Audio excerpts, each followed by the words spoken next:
The Unexplained, it is dark across the UK, and it is the greatest time of the week to talk about these weird and strange and amazing subjects that we get into every Saturday night here. I just think this is the best time of the week, and you know what I like to do here? I've turned down the lights, and I've just got a little tiny light illuminating the bits of paper in front of me. There they are.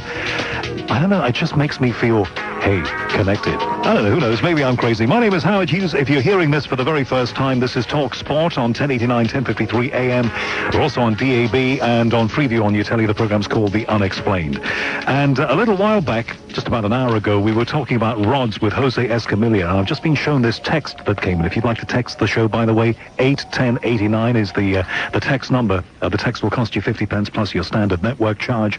But we got this from, who's it from? From Alan in London. He says about rods. We were talking about these flashes of light that have been seen by Jose Escamilla, who's trying to make sense of them. He said, I used to see these things going past my bedroom window every night.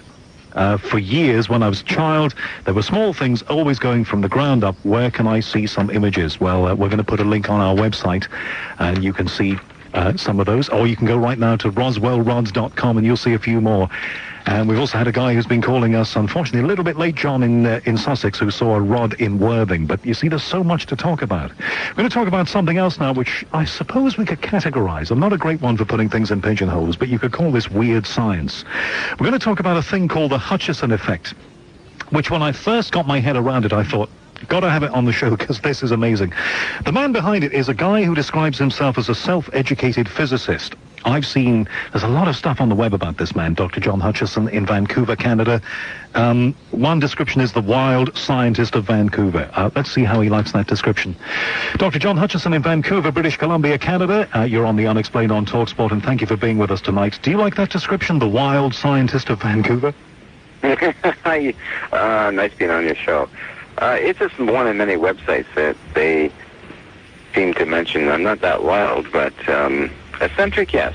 I had this view of you when I first heard you talk and I first read about you of, you know, Emmett Brown, the professor from Back to the Future, the man who made the time machine? Oh, yes. That's how I see you. Forgive me if I'm wrong.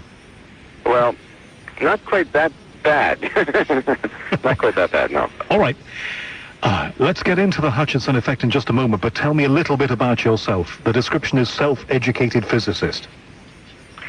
Well, self-education is I'm more of a discoverer of these things, and discovered in 1979. Which ain't that long ago, we have to say, for something that is very different. Yes, and I then got involved with U.S. Army intelligence, and then the Canadian government, and later on the German government, who explored this out, and then it was on many TV shows and on Discovery Channel networks. And then things went a bit quiet, didn't they? More so, well, I was in Europe for 2 years. I was living in Germany and Austria. But when I returned, the Japanese invited me to their country, where I gave lecture tours all around. A lot of people and important people have thought that your work is worth talking about. Let's, as the disc jockeys say, let's go back to 1979. What happened then?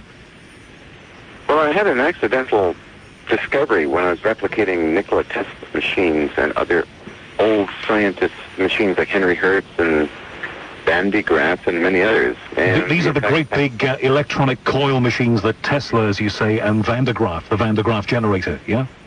That's right, yes. And also radio frequencies. I was experimenting, just basically discovering and seeing why certain things react through high voltage and that, and the accidental discovery seemed to be this levitation effect. And to be honest, I didn't think anything of it until people heard about it and started coming around filming it, and then later displaying it at fairs along with some of my coils, and then other people saw this and then interviewed me and then made a presentation basically to the Pentagon. To just describe the equipment that you made and again what it did. Well, not in deep scientific terms, but just, you know, what sort of stuff was it? It was basically the big Tesla coils and RF generation equipment like RF transmitters, plus also direct current generators and undergraph generators. Which create, for people who are not massively scientific like myself, they create static in a way, don't they? Yeah, electrostatic energy. a combination of RF and other frequencies modulated. And what did you produce that you didn't expect? It was things started to levitate, like metal objects started to levitate. But isn't that, I've seen some film of, the Japanese have worked with magnetic levitation for years. Isn't that what you're doing? No, this is totally different. It shields polar gravity from objects at a distance from the equipment, which was high interest to the Pentagon people and to the Canadian government. So hang on, this is remotely moving things that are not directly connected or close to the equipment, yeah? Yeah, that's right. It's been measured up to 300 feet away from the equipment. That's amazing. It's quite sorry? This was in 1979. How come you're not a multi-millionaire with a business out of this? I didn't understand that. I guess the phone connection. What was that? I know we've got a really bad phone line to Vancouver, and I'm sorry for that, John. But how come you're not, a multi-millionaire with a big business designed around this? Well, that is a good, very interesting question. A lot of people ask that too, especially a lot of journalists. And basically, I didn't really want to sign into the government to work 9 to 5. I'm much too free-spirited and a bit of a rogue. So I'd go off and do these things and present on television. But I'm not rich at all, actually, and never was trained to be a scientist. I was actually told off by other scientists in a friendly manner that I should keep records and notes and that, which I don't do. But this is amazing stuff if you are to believe it now. You don't keep records, you don't keep notes, but here you had something that was effectively a machine that could make something get up and move 300 feet away. That was measured in 1983 by the Los Alamos team.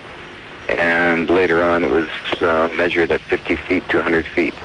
Okay, I want to get you on to talk some more about the Hutchinson effect and the various other things connected with the work that you've done, because they are fascinating. But we've got a terrible phone line, and I think we're going to try and redial you just to make it better, because you're, occasionally cutting out. Can I just ask you, are you on a cell phone?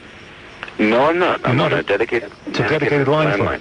All right, well, we're going to call you back and just see if we can get a slightly clearer line to Vancouver. The man we're talking to is John Hutchinson. He is the man who created the Hutchinson effect. Now, that levitation effect of it is just one aspect of this work that could potentially do fascinating things. We're going to talk about that some more coming next year on The Unexplained. He's the new face of Sunday night on TalkSport. If presenter enthusiasm was measured in cosmic terms, he'd be a first magnitude supernova of speech. He's got more potential conversational energy than a ferret catapulted the wrong way round a particle accelerator.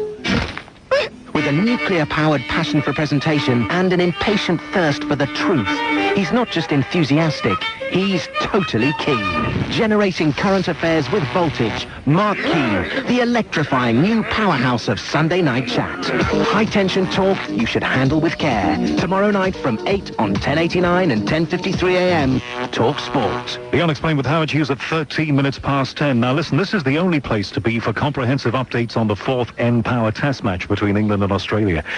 It's been a fascinating cliffhanger of a thing, this, but England have been getting the upper hand, haven't they? Every 15 minutes from 10:30 in the morning, Jack Bannister is going to bring you the latest from the Ashes series as England look to bounce back from missing out on taking a series lead at Old Trafford last week, but it's kind of knife-edge stuff, isn't it? We'll have details of every wicket as it goes down. It's the only place you need to be for your N-Power Ashes test or Teshes Est news right here at 1089, 1053 Talk Sport. England versus Australia updates from Trent Bridge begins on Thursday, only here at Talk Sport. Now let's see if we can get a better connection to Dr. John Hutchinson, the creator of the Hutchinson effect in Vancouver, British Columbia, Canada, at 14 minutes past 10 across the UK.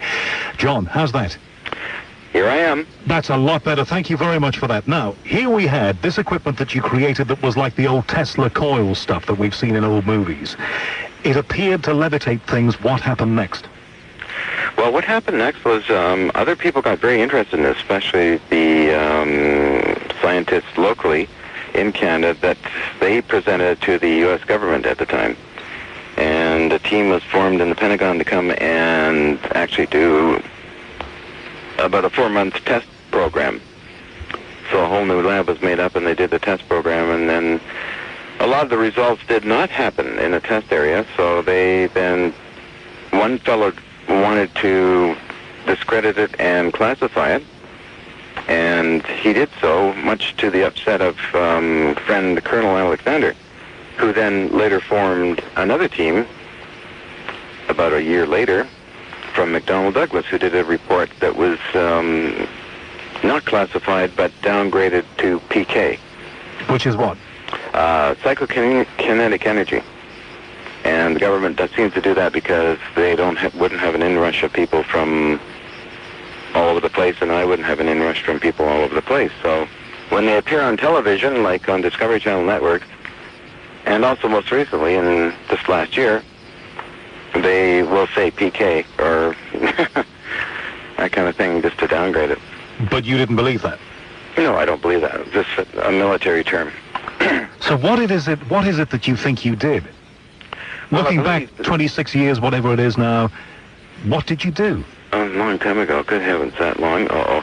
I basically discovered a way to levitate things, turn metals into rubbery materials, and to cause a bit of reduction in radioactive waste, which is an interest to scientists in the U.S. right now. My work was presented to MIT this year by Ken Shoulders, along with his work. But this is all such a long, drawn-out process, isn't it? I would have thought that even if there wasn't something that, these military people and governments could immediately do with your work, they would want to get involved in it somehow. Oh, they're involved in it right now. They're not talking about that much. They will talk about such things as e-weapons and that kind of stuff with this kind of technology, but... And this is all based on your work? Yes. One of the things that your Hutchinson effect can do is the thing that you talked about there, cold melting, turning things into rubber. Now, we've seen Uri Geller, who we had on this program last week, and I've known Uri for some years, the way that he can hold a fork or a spoon and make that turn into almost liquid and bend. You're saying that your equipment, your experiments can do this? Yes, that's right. It's been eyewitnessed and documented on high-grade video and also Super 8mm film. And the bars themselves are, the largest piece I have is 3 inches in diameter by 18 inches long stainless steel. And that bar was actually twisted in a knot. A lot of these bars are on display, of course, on the internet. And sometimes we'll get wood going into the material and it's been analyzed. Wood? You can change the structure of wood? Well, actually, wood will float right into metal. Really? Yes. You mean it will actually merge into metal, which, it can't ordinarily do? No, it's like you find a block of wood inside a metal block. What is it you think you've discovered? I think I discovered something that taps into the zero-point energy that surrounds all through interstellar space and that. I haven't, there's a lot of theoretical models and mathematical models, but there's still a lot of unanswered questions in this area because it involves so much different equipment to produce it. Well, what would you like to do? That's what you've done. What is the next thing you would like to do? I think I'd like to basically get this lab into another location, like an industrial area, so that film crews are coming here all the time and film. Just recently, actually, somebody from the UK, Tony Stark, and have it showing off to the media. Now, I didn't know this until we talked just before the show, but your work is being taken, is being featured by Channel 4 here in the UK. They're doing a film about you at the moment, yeah? That's right, yes, and also many other production companies around the world. And I just did one for Blue Book Films, which is the Ark of the Covenant Revealed. Because there is much more to this work, and what piqued my interest in it was some of the weird stuff that started to happen when you started doing these experiments. Oh, yes. Like what? Well, when I started doing the experiments, we get things moving around or floating in the air or hovering in the air. We get water that seems to split up into little balls of water and goes several feet into the air. We get effects such as luminous effects that appear from nowhere and appear in front of us, which is actually luckily captured on Super 8mm film. We have also metal pieces that go transparent momentarily. You can actually see through them. Some of the information has been released by the Canadian government on this. However, the videos are still classified. So how come you're able to talk about it now? Well, It's okay to talk about because basically what they'll say, it's PK or that kind of thing, and But even if it is psychokinesis, it's still amazing. But you're saying this isn't psychokinesis. This is a kind of science that we didn't understand before. This is something else.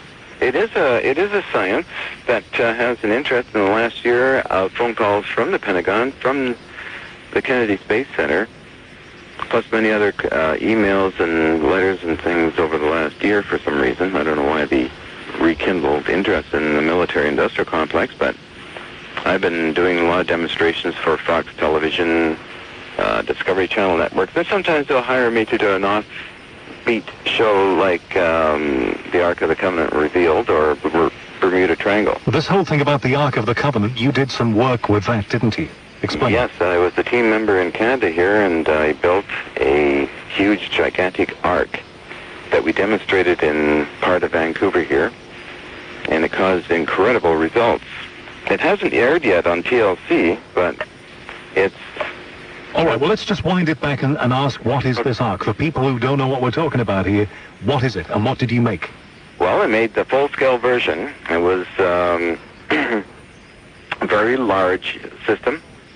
It had 2 cherubim on top, and it was built to the Bible specifications, except not using gold. Then I thought the best way to charge this was with electrostatic. Now, this is the interesting stuff. This is the Ark of the Covenant that is, you know, it's Raiders of the Lost Ark, isn't it?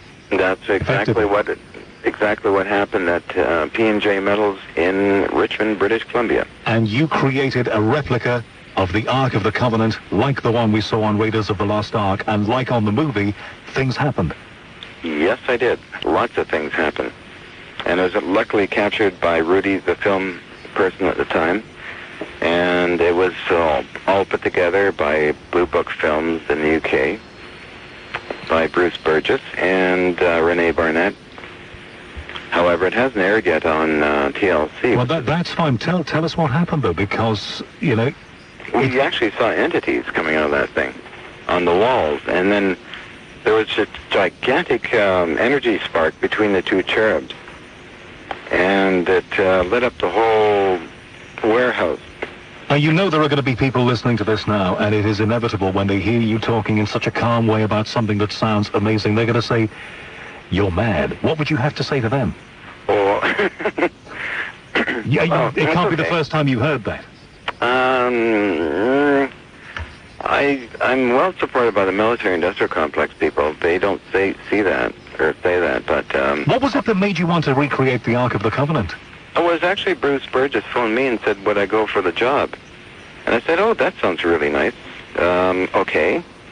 I get a lot of calls from production companies for doing unusual things. Like but this is not special effects, though, is it? This is something else. No, this is the real situation. All right, so you created this thing just like Raiders of the Lost Ark, and how did you energize it? How did you make it do things? Well, I felt that the Ark would pick up in Egypt like ions, and what I did was create the same effects that would be in the desert, and I created a lot of ions, and this system seemed to charge itself to quite a degree, and built up such a massive charge that it just went from one cherubim to the other, and a great flash of lightning and sparks, and then actually the cherubims that were made in the UK were made of styrofoam, unfortunately, because I wanted real high heavy... What we call polystyrene, yeah? Polystyrene, and they were painted many layers of gold paint. Well, the gold paint itself collected all the positive and negative ions, and then this produced this massive energy surge. And entities started appearing? Entities started appearing away from the Ark of the Covenant. Now, when you say entities, we saw the movie, Raiders of the Lost Ark, and we saw all that stuff there, and it was good entertainment, but what did you see? Well, we saw lots of lights, flashing lights, and little things crawling along the walls. Dimly, but however, were able to be captured on film. Nothing as spectacular, let's say, as Raiders of the Lost Ark, where people fall down, but people were getting scared, however. Were you scared? I'd have been scared. Were you scared? I was kind of stunned, yes. I kind of backed away, and I said, Rudy, do you want me to turn everything off, or what do you want me to do? And he said, no, keep just doing it. Well, I'll tell you something, John. The first thing I'd have done is I'd have headed for the power switch and I'd have turned the thing off, I think, because I wouldn't have been sure what exactly I've tapped into. Well, we did power the coil down from it. It was not even hooked up to it. It still went on, and then it seemed to get worse. So Rudy said, now it's time to put it out because the two cherubim were on fire. So my girlfriend picked up a fire extinguisher, but she said she doesn't know how to use it. But Rudy said, just pull a pin and point and shoot. So that's what she did, and these cherubim flew off the top of the ark into the warehouse. And it caused actually quite a mess in there, but the people that owned the warehouse were kind of stunned and scared, and then they said... As they might be, but if you suspend disbelief here, what exactly do you think you did? I think we tapped into something yet again, because we had a miniature version of the Ark that we're testing all the time, too, and we're picking up strange entities also, and frequencies coming out of it. And Rudy said, let me check my camera, because there's something very odd going on here. And sure enough, he checked it, and he did catch it all on tape. So we need to see this, don't we? We need to see it, and need Discovery Channel Networks, Discovery Channel International was the one to actually air it from the production company Blue Book Films. And are you not tempted to try and put some of this stuff on a website and let the world see it right now? It's actually on the website under MSN Hutchinson Effect Spaces, or simply go to www.hutchinsoneffect.ca or www.hutchinsoneffect.com. Okay, this man is Dr. John Hutchinson. He's in Vancouver, British Columbia, Canada. Now, we started off with science here, but I really wanted him to get to the good stuff, and I'm really pleased that he did, because that is the good stuff. Here is a man who said, Raiders of the Lost Ark style, that he created that thing, the Ark of the Covenant, recreated it, did it to the specifications that are biblically published. They're there. They've been there from ancient times. He said he recreated it. He didn't even power it up, but something happened with it, and entities started to appear. Not only that one, he's got another one. Let's talk some more about this. 08704 20 20 20 if you would like to say anything about what you've been hearing. Dr. John Hutchinson is the man we're talking to, and this is The Unexplained. What the hell is going on here? Saturday night and the air is turning blue. We're all going to hell in a handcart with Mike Dickin. Nighttime conversation with roll-ups and homebrew. Bags are up, booze is up. I spring chicken. That wasn't true a few years ago. Toxic conversation about excellent camera. We want to have a camera over there. Gotta listen. Indeed. He's sexy in his slippers and his stripy red pajamas. Wanna kiss him. Hang on, he's open. Yeah. Do your talking while you're walking. Mike Dickens' Weekend Pubs Out Punch-Up. Not just on a Saturday night either. Tonight from 11 on 1089 and 1053 AM Talk Sport. Now look, here on The Unexplained, very soon we're going to go to the website. We're going to do our website update. David Brain, my producer, is going to come in, and not only is he going to tell you the story that he's been threatening to tell you for the last 2 or 3 weeks, but we're going to say we're going to go through some of the things that you've been emailing us over the last week or so here on The Unexplained. Now look, I never guaranteed that we were going to make perfect sense every time we went on air here, but I did guarantee to you when we started doing this show last year that we were going to bring you some stuff that would make you question what you hear. Dr. John Hutchinson is in the United States. He's in, he is on the North American continent. He's in Vancouver, British Columbia, Canada. I think the Ark of the Covenant's affecting me, John. So here is a man who created this Tesla coil type experiment. It made things move. It caused other effects like metal melted, wood changed its state. Then he thought, okay, I'm going to do something that somebody's asked me to do, and that is recreate the Ark of the Covenant as described in the Bible. And things started happening. Just tell us again what happened. Well, we took it out after I finished it. We worked 6 months on it for Blue Book Films. And we did the final grand finale testing out at a warehouse, and there was these massive sparks that happened between the two cherubims. When was this, John? Didn't ask you that. When was it? Oh, my goodness. That was about 1.5 years ago now. And still hasn't aired on TLC. All right, maybe it's too hot for them. Who knows? But you've got another one of these things that is also exhibiting peculiar properties, yeah? Well, I have a small version of the Ark that I used during testing in my lab here. And then the large ark was tested in the warehouse. So we had two arks. The other ark actually is a picture of it. And I think there's a show reel still of the Ark of the Covenant Revealed, it's called. That's the name of the film.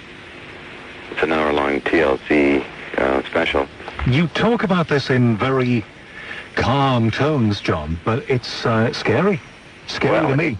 It could be. To me, it's just like it's an old. All this stuff has been around for so long that it's old hat. I've run into problems where I talked to a lawyer about it, and he thought I was crazy as a hoot owl. Well, you know, we have to say crazy as a hoot owl is a great phrase, but there will be people listening to you right now saying, this man's a nut.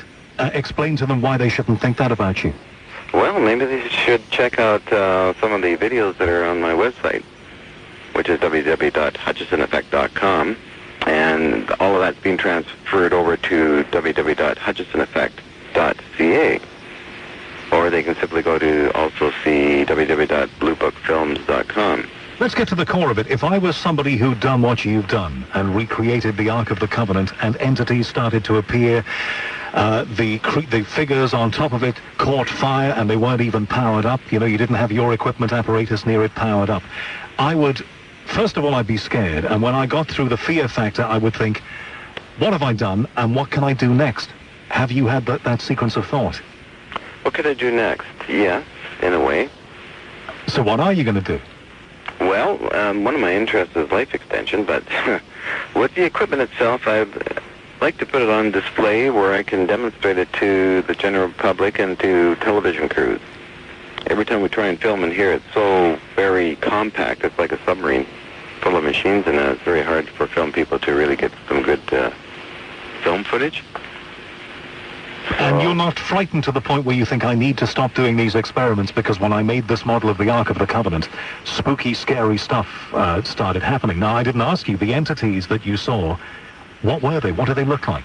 They look like little moving beings of some kind. Now, this happened also a long time ago, in 1980, I believe, with Super 8mm film. And at that time, I was a little nervous. I didn't know what was going on. Maybe I thought I was being affected biologically by something, but it did turn out on the Super 8mm film.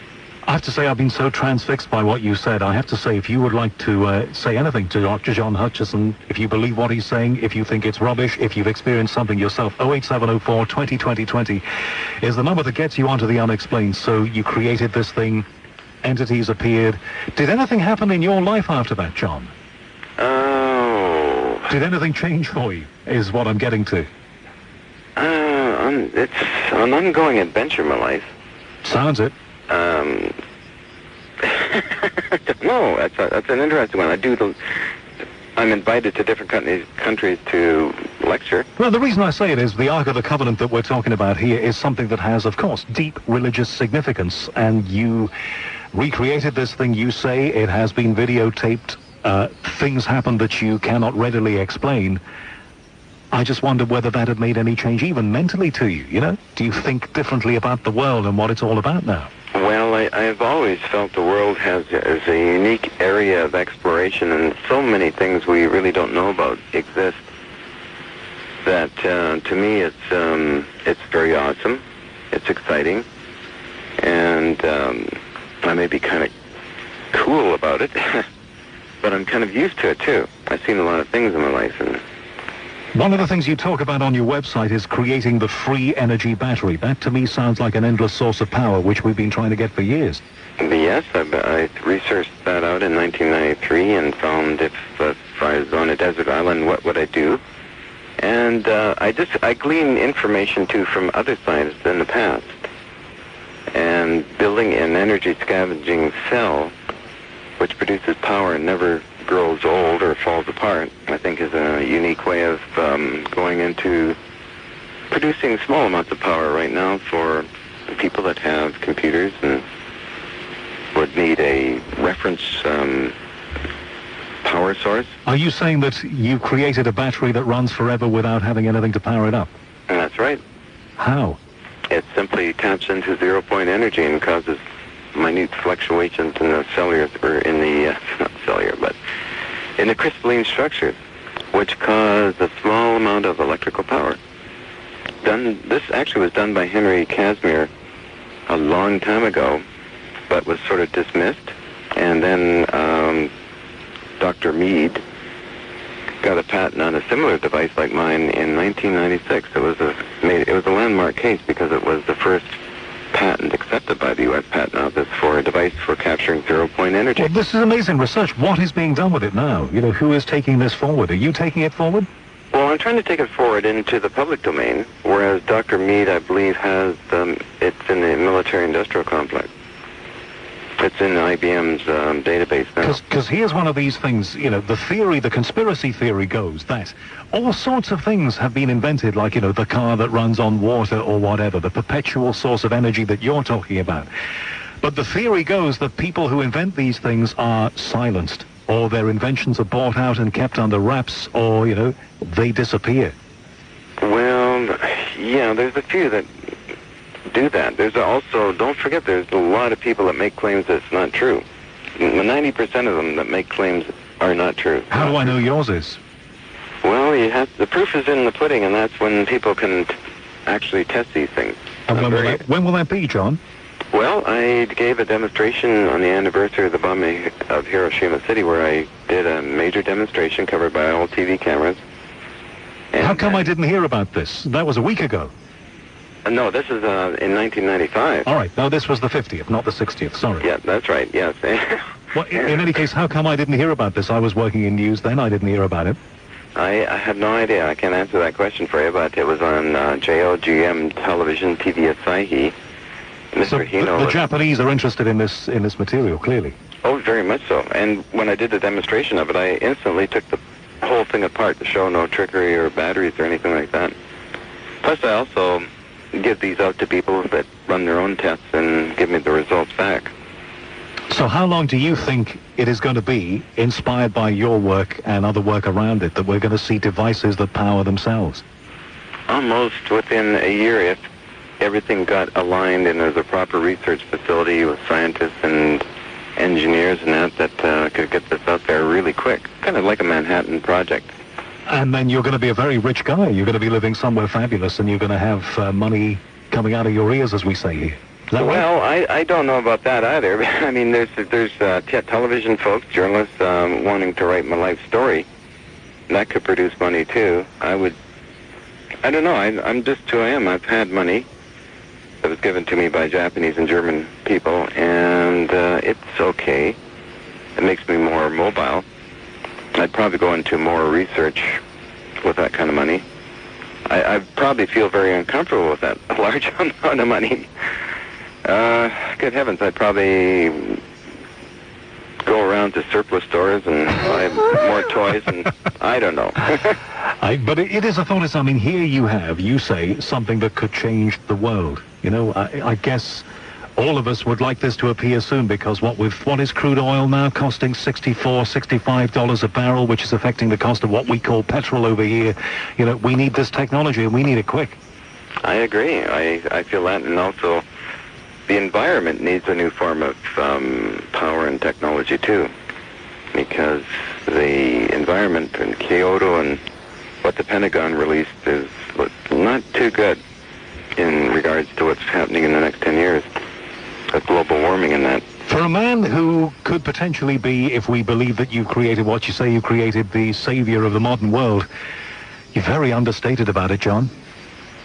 Well, I'm just a human being like everybody else. There's a lot of interesting people out there that do interesting things, like Ken Shoulders. He's got the capabilities of eliminating nuclear radiation. And I was with How Ken so? with his charge cluster technology, which is similar in my technology with the Hutchinson effect, with the metals. Are you saying that there's a whole kind of, I'm trying to think of a word, but, you know, underbelly of science out there that we don't get to hear about, that people like you are working on, that governments know about, that big corporations are involved in, but, you know, the ordinary punter who buys his newspaper, listens to his radio station, watches the TV, doesn't get to hear that much about it? Is that what we're saying here? That's basically it. It seems like that. I mean, there's a famous case history in the United States in Nevada. It's called Area 51. And Do you think that your work is being taken forward in Area 51, which is where they say they have crashed UFOs and the American government is doing all kinds of stuff? It could be. It's a lot of evidence from the Department of Defense's releases that I have privy to indicate something like that. This TV program that's being done about you that you say is being done by Channel 4, when are we going to get to see this in the UK? Oh, that should be... Well, when Tony Stark comes back from Malaysia, he'll be proposing this to the people in charge of production. We already filmed here just a couple of days ago. And what did you show them? I showed them metal samples, the lab itself.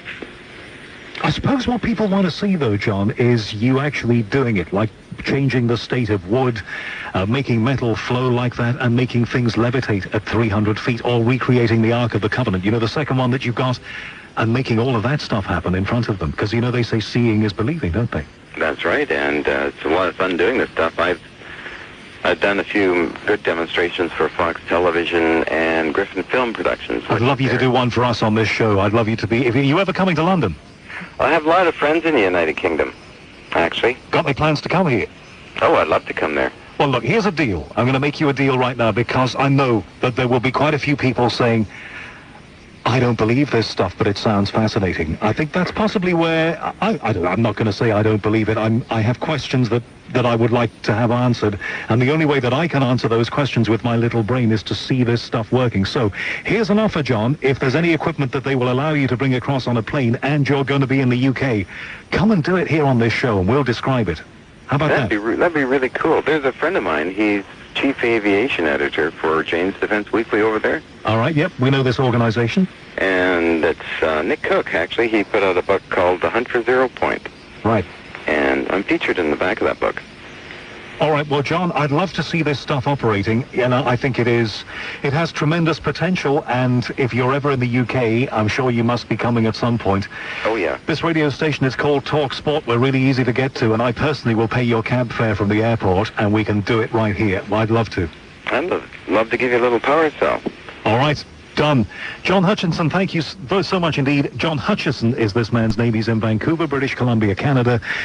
You can read about him by just going